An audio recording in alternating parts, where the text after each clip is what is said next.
श्री कृष्ण की कथाएं और उनकी सीख। बड़ी सफलता चाहते हैं तो योजना बनाए बिना काम की शुरुआत न करें, झूठे आरोप लगे तो धैर्य न छोड़ें। आज भगवान श्री कृष्ण का जन्मोत्सव मनाया जा रहा है। श्री कृष्ण से जुड़ी कथाओं में जीवन प्रबंधन के ऐसे सूत्र हैं जिन्हें अपनाने से हमारी बड़ी बड़ी समस्याएं दूर हो सकती हैं। जन्माष्टमी के अवसर पर पढ़िए श्री कृष्ण की कुछ खास कथाएं और उनकी सीख। बड़ी सफलता चाहते हैं तो योजना बनाए बिना काम की शुरुआत न करें। जब भगवान विष्णु श्री कृष्ण रूप में अवतार लेने वाले थे, देवकी और वसुदेव कंस की कैद में थे। कंस ने देवकी वसुदेव की 6 संतानों का वध कर दिया था।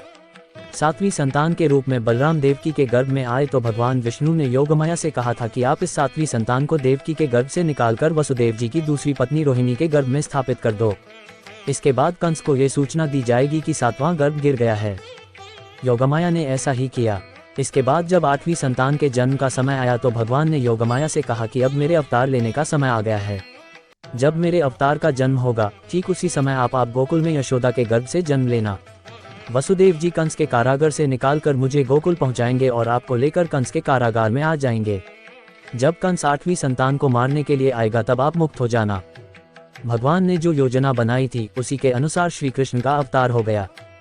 कथा की सीख। इस कथा में भगवान ने संदेश दिया है कि जब भी कोई काम करना हो तो उसकी योजना जरूर बनाएं।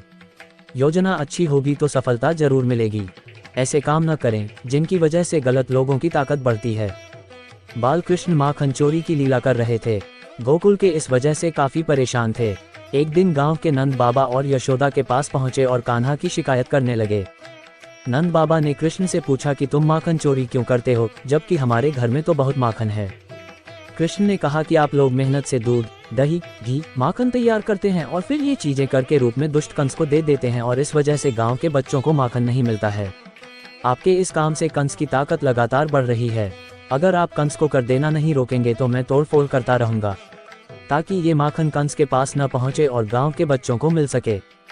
कथा की सीख। इस कथा में श्री कृष्ण ने संदेश दिया है कि हमें ऐसे काम नहीं करना चाहिए जिनकी वजह से गलत लोगों की ताकत बढ़ती है। जब कोई झूठा आरोप लगे तो धैर्य न छोड़ें।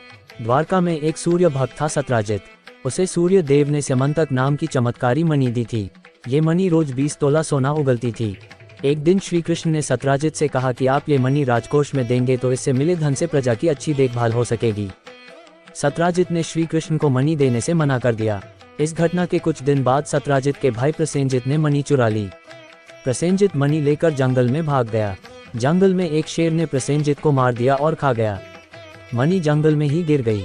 सत्राजित को जब प्रसेनजित और अपनी मणि नहीं मिली तो उसने श्री कृष्ण पर आरोप लगा दिया कि कृष्ण ने ही मेरी मणि चुराई है और मेरे भाई की हत्या कर दी है। श्री कृष्ण पर चोरी और हत्या का कलंक लग गया। श्री कृष्ण ने उस समय क्रोध नहीं किया, धैर्य बनाए रखा और इस आरोप को गलत साबित करने के लिए जंगल की ओर चल दिए। जंगल में श्री कृष्ण को शेर के पैरों के निशान दिखे और निशान के पास हड्डियों का ढेर दिखा। श्री कृष्ण समझ गए कि प्रसेनजित को शेर ने मार दिया है और मणि यहीं कहीं गिर गई है।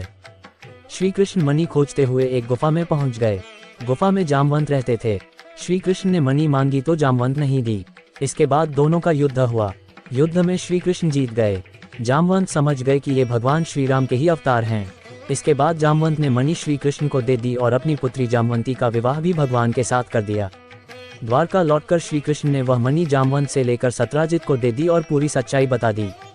सत्राजित को अपनी गलती पर बहुत पछतावा हुआ। कथा की सीख। हमारे ऊपर जब भी झूठे आरोप लगे तो हमें धैर्य नहीं छोड़ना चाहिए, बल्कि शांति से पूरी बात समझें और आरोपों को झूठा साबित करें। कभी भी अपने बल पर घमंड न करें और दूसरों को कमजोर न समझें। महाभारत युद्ध में अर्जुन और कर्ण आमने सामने थे। दोनों दिव्य अस्त्र शस्त्रों से लड़ रहे थे। जब जब अर्जुन के तीर के कर्ण के रथ पर लग रहे थे तो कर्ण का रथ बहुत पीछे खिसक रहा था। दूसरी ओर जब जब कर्ण के तीर अर्जुन के रथ पर लगते तो उसका रथ थोड़ा सा ही पीछे खिसकता था।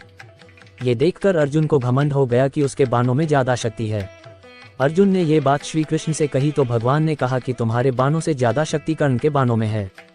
भगवान की बात सुनकर अर्जुन ने कहा कि ये कैसे संभव है, मेरा रथ तो थोड़ा सा ही पीछे खिसक रहा है।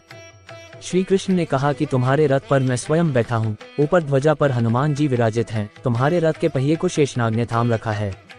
इतना होने के बाद भी कर्ण के बाण के ये रथ पीछे खिसक रहा है तो इसका मतलब यही है कि उसके बाणों में ज्यादा शक्ति है। ये बात सुनकर अर्जुन को अपनी गलती का एहसास हो गया और उसका घमंड टूट गया। कथा की सीख। इस कथा में श्री कृष्ण ने अर्जुन को सीख दी है कि कभी अपनी शक्ति का घमंड न करें और शत्रु को कमजोर न समझें। लाइक और सब्सक्राइब कर दीजिए। अगर आपको भगवान के रिलेटेड कोई भी क्वेश्चन है तो मुझे कमेंट में पूछिए और मैं उसको वीडियो में कन्वर्ट करके अपने चैनल पर डाल दूंगा। प्लीज लाइक और सब्सक्राइब कर दिया हो तो बेल आइकन ऑलवेज सेट कर दीजिएगा। चलिए शुरू।